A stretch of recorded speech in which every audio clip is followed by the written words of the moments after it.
नमस्कार। नमस्कार। सारा आकाश में आपका स्वागत है। मैं हूँ विजय लक्ष्मी और ये मेरे मित्र पीताम्बर। शारीरिक दंड क्रूर, असंवेदनशील और बिल्कुल व्यर्थ है, लेकिन माता पिता और शिक्षक इसे बच्चों को उनकी गलतियाँ समझाने और उन्हें सही संदर्भ देने के लिए रामबाण मानते हैं। बच्चे के जो दर्द और पीड़ा सहनी पड़ती है उसे कभी भुलाया नहीं जा सकता। ये आघात उसकी यादों में बस जाता है। मेरे मित्र पीताम्बर द्वारा लिखी गई कहानी सुनिए, the bully learned his lesson. Nirakar Das Mangaraj was a teacher of great name and fame. Like his name, his personality was imposing. White complexioned, long-haired, with fluffy cheeks, he had a little more weight than he would desire.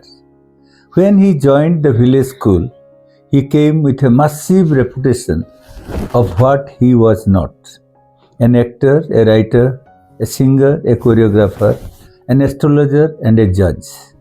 He was also a director of the theatre. Soon he became a part and parcel of each and every household in the village. If someone's daughter was to get married, he would accompany the family members to see the boy. If someone wanted to build a house, he would go to him and discuss his plan. Any new business ventures by anyone, he would be the first person to know and give his free advice. He built an aura about him that was larger than life. He had a slight discomfort. One person in the village had never consulted him on any matter. That troubled him sometimes. How can someone defy me? He was hurt. It was the month of June. Asha decided to get the roof of her thatched house replaced by new bamboos and straw before the rainy season. A lot of preparation was needed, like cutting the bamboos, keeping the heaps of straw around the house, and procuring other materials.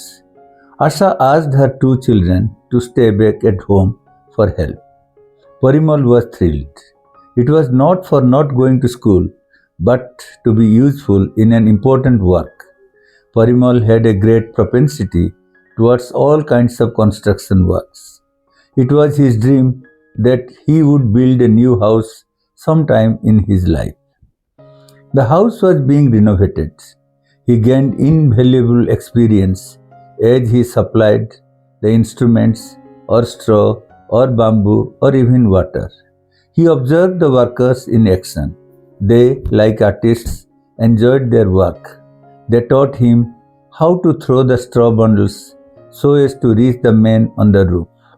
They appreciated his quick learning instinct. Parimal forgot all about the school, children, or the teacher. He liked the men on the roof, who, like a mason, polished the straw to make each drop of water to roll down. He told Parimal, "Each and every house in this village is my handiwork." Parimal realized one thing clearly. There is glory in everything that one does, but he must do it perfectly. Asha was all praise for Parimal. His enthusiasm to learn impressed her. The next morning, he got ready to go to school. He had been absent for 3 days. He was gripped by an unknown fear. Sir may get angry with me for 3 days' absence. What shall I tell? Parimal asked. Tell the truth. He will understand. I am happy you have stayed back, Asha said. But he was completely taken over by an unfamiliar uneasiness. In the middle of the din, a sound startled him. It was his name, Parimal. But the tone was skeptic. His heart sank as he walked towards Nirakar. The teacher had a 2 feet round ruler next to him. Parimal glanced at it and quickly shifted his eyes away from that dreadful object. Nirakar's contemptuous eyes sucked away the little life left in him. Where did you disappear for 3 days? Nirakar asked. His anger was palpable. Ma asked me to stay back to help repair the thatched roof, Parimal said. How old are you? Nirakar asked. I'm 7 years old, Parimal said. Have all of you heard it? A 7-year-old boy is involved in renovation of the house. Don't tell me lies. Do you know remaining absent from school is punishable? He said and hit him with the ruler. Parimal cried, begged for mercy, but scolding and beating continued. Suddenly, unable to bear the beating from a heavy ruler, Parimal ran out of the classroom. Nirakar followed him. He caught hold of Parimal and beat him up with hands and the ruler. When he pushed him, Parimal fell down, but escaped. He started running. Nirakar chased him. They were going round and round the school building. All the children came out of the classroom and watched with horror an exhibition of cruelty and insensitivity. It was like the first moving scene of a film repeating continuously. Finally, Parimal stopped. He faced the monstrosity of his teachers with courage. He pulled himself up. He silently challenged the fire of anger to burn him. The ruler broke, but still he was not over. His hands rained blows all over his body, attacking the tender, unprotestingly soft cheeks that Asha had so carefully nurtured. Parimal was unperturbed. He waited patiently for the endless torture to be over. He did not care to hear Nirakar's abusive words. The villagers heard the cries. They came, they saw, and they went. There was nothing they could do about it. The school went on as usual. After the school, Parimal returned home. His face was red and swollen. His cheeks bore clear marks of fingers and injuries from Nirakar's rings. His hands and arms had marks of the ruler and had swelled like the curling of a half-dead snake. He had terrible pain on his back with ball-like protruding here and there. He did not look the innocent child of 7 years, but a macabre creation of an ugly, cruel devil. Asha came running to ask him, What happened? What is this?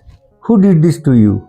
Oh God, save my child, Asha said with her tears flowing like a volcano. Her patience gave way to panic. Her child's life was in tatters.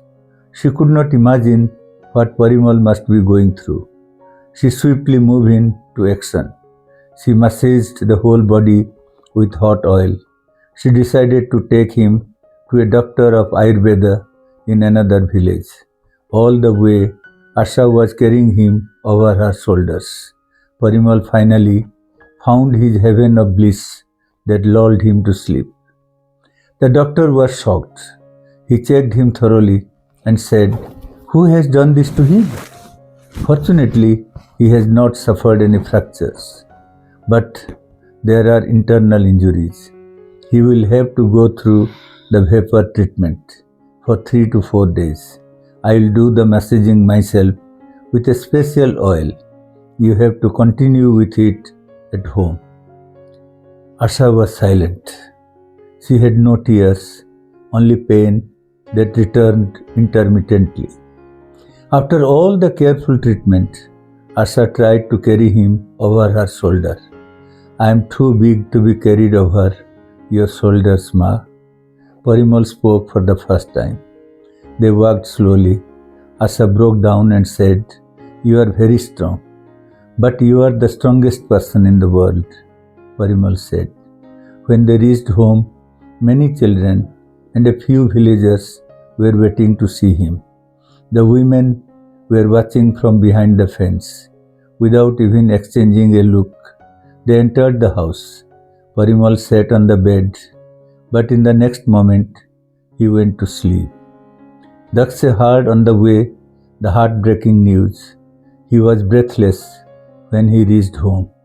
He walked up to his little naughty brother. He was deep asleep. Asha was sitting next to Parimal on the bed. After a long wordless moments, Daksha said, "What shall we do?" "Pray," she said. When Asha served dinner, Daksha refused to eat. "We will eat together." "How can I eat without Parimal?" He broke down. Parimal slept like a log of wood. Daksha called him very softly, but he did not respond. Daksha could not know when he slept off. Asha just looked on. The disobedient tears washed her cheeks. It was morning.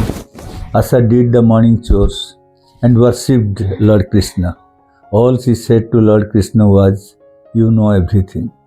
She prepared breakfast and waited for Parimal to get up.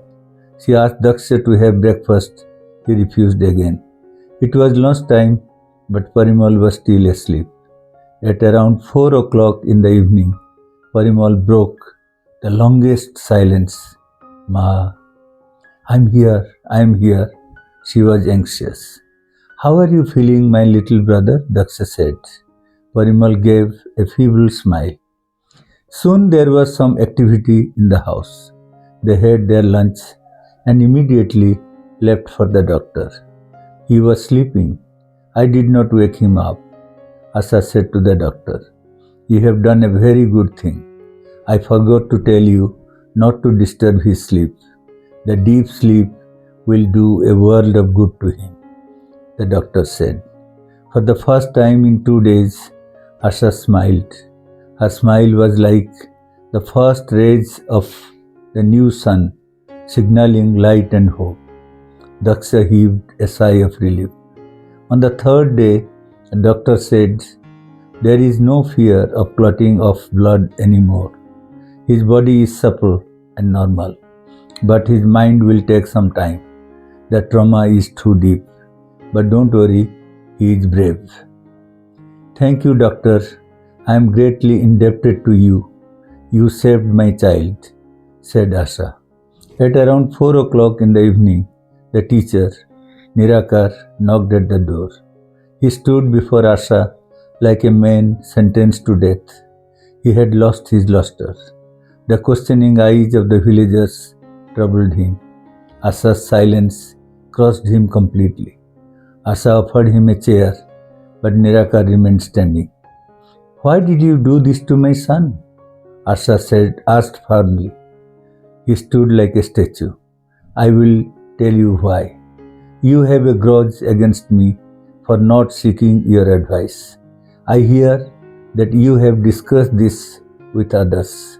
You laughed at my son while abusing me, that I think too much of myself. I am a simple person, guided by Lord Krishna.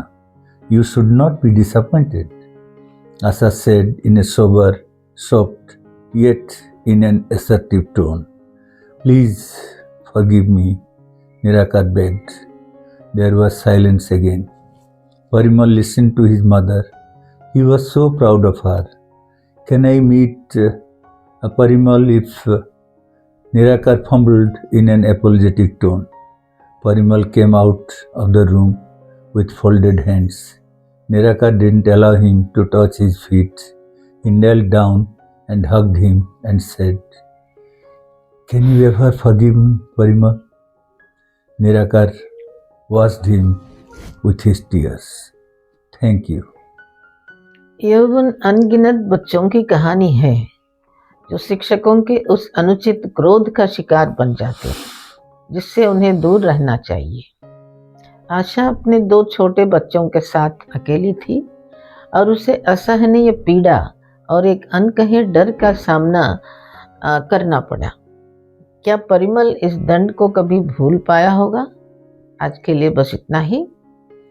हम सारा आकाश पर एक और कहानी के साथ वापस आएंगे। हमारे साथ बने रहने के लिए धन्यवाद। कृपया लाइक, कमेंट, शेयर और सब्सक्राइब करें। नमस्ते। नमस्ते।